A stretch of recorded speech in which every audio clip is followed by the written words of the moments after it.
Hello everyone, welcome back to my YouTube channel. दोस्तों, आज के इस वीडियो में हम इंडस्ट्रियल रिलेशन फील्ड में एक बहुत ही इंपॉर्टेंट केस स्टडी डिस्कस करने वाले हैं और ये वीडियो विशेष रूप से एमएसडब्ल्यू और एमबीए एचआर के स्टूडेंट के लिए काफ़ी यूज़फुल होने वाला है। तो दोस्तों, वीडियो शुरू करते हैं और हम इस केस स्टडी को समझते हैं। तो केस स्टडी का टाइटल क्या है, सबसे पहले हम ये देख लेते हैं। टाइटल है industrial relations conflict in Maruti Suzuki India limited.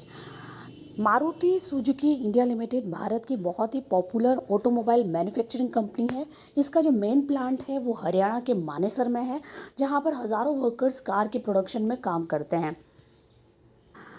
तो सबसे पहले हम इस केस के बैकग्राउंड को देखते हैं। बात है वर्ष 2011-12 की, जब इस कंपनी के अंदर काम करने वाले एम्प्लॉइज़ और जो मैनेजमेंट है उनके बीच में इंडस्ट्रियल रिलेशन को लेकर एक बहुत बड़ा डिस्प्यूट हुआ। वर्कर्स का आरोप था कि उन्हें सैलरी काफ़ी कम मिलती है, वहाँ की वर्किंग कंडीशन काफ़ी ख़राब है जहाँ वो काम करते हैं, और वर्कर्स जो है वो मैनेजमेंट से एक यूनियन बनाने की डिमांड कर रहे थे। वर्कर्स ने अपनी union Maruti Suzuki employee union register करने की कोशिश की, लेकिन कंपनी ने इसे एक्सेप्ट नहीं किया और इसके कारण तनाव इतना ज़्यादा बढ़ गया कि ये तनाव जो है वो डिस्प्यूट के फॉर्म में कन्वर्ट हो गया।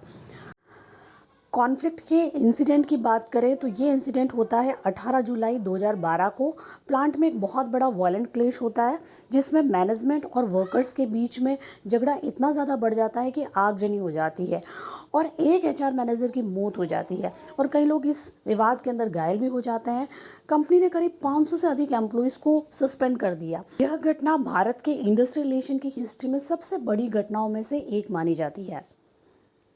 अब इस डिस्प्यूट का कारण था कि वर्कर्स जो यूनियन बनाने की बात कर रहे थे, यूनियन के रिकॉग्निशन की बात कर रहे थे, उसको मान्यता नहीं दी गई, जिसके कारण ये डिस्प्यूट हुआ। दूसरा, वर्कर्स चाहते थे कि उनकी सैलरी इंक्रीज़ हो, उनकी वर्किंग कंडीशन को प्रॉपर रखा जाए, उसके कारण वो डिससेटिस्फाइड थे। और तीसरा, मैनेजमेंट और वर्कर्स के बीच में कम्युनिकेशन प्रॉपर नहीं था और कहीं ना कहीं इंडस्ट्री के अंदर डिसिप्लिन और जो लेबर लॉज थे उनका भी उल्लंघन किया जा रहा था और इंडस्ट्री के अंदर कोई ग्रीवेंस हैंडलिंग सिस्टम भी नहीं था। तो ये कुछ कारण थे जिसके कारण ये कॉन्फ्लिक्ट जो है वो डिस्प्यूट के फॉर्म में कन्वर्ट हुआ। तो उसके बाद हम बात करते हैं कि इस डिस्प्यूट का रिजोल्यूशन किस तरीके से किया गया। तो सबसे पहले गवर्नमेंट ने यहाँ पर इंटरवेंशन किया, गवर्नमेंट ने यहाँ पर हस्तक्षेप किया और डिस्प्यूट को रिजॉल्व करने की कोशिश की गई और कुछ एम्प्लॉयज़ को वापस रखा भी गया, लेकिन कई सारे वर्कर्स को सस्पेंड कर दिया गया।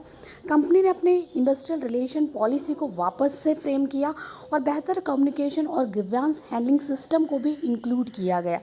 नई यूनियन जो वर्कर डिमांड कर रहे थे कि उसको मान्यता दी जाए, उस नई यूनियन को रिकॉग्निशन दिया गया, लेकिन बहुत ही सख्त शर्तें भी उसके लिए रखी गई और उसके बाद में इस पूरे केस का रिजोल्यूशन किया गया। तो दोस्तों, इस केस स्टडी से ये लर्निंग होती है कि इंडस्ट्री के अंदर इंडस्ट्री रिलेशंस बहुत इंपॉर्टेंट है और इंडस्ट्री रिलेशन को इम्प्रूव करने के लिए वर्कर्स और मैनेजमेंट के बीच में प्रॉपर कम्युनिकेशन होना बहुत ज़रूरी है।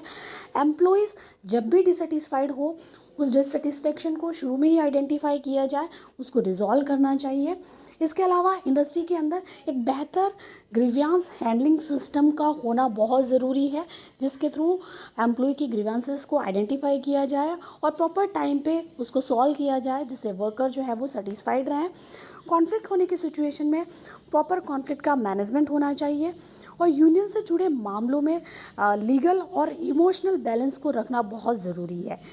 इस केस के अंदर भी सबसे बड़ी प्रॉब्लम यही रही कि वर्कर्स के ग्रीवेंसेस होने पर उनको टाइमली रिड्रेस नहीं किया गया। इसके अलावा कॉन्फ्लिक्ट मैनेजमेंट प्रॉपर नहीं किया गया और यूनियन से जुड़े मामलों में वर्कर्स ने जो है वो भी इमोशनल बैलेंस नहीं बनाए रखा, जिसके कारण इतना बड़ा डिस्प्यूट जो है वो हो गया इंडस्ट्री के अंदर।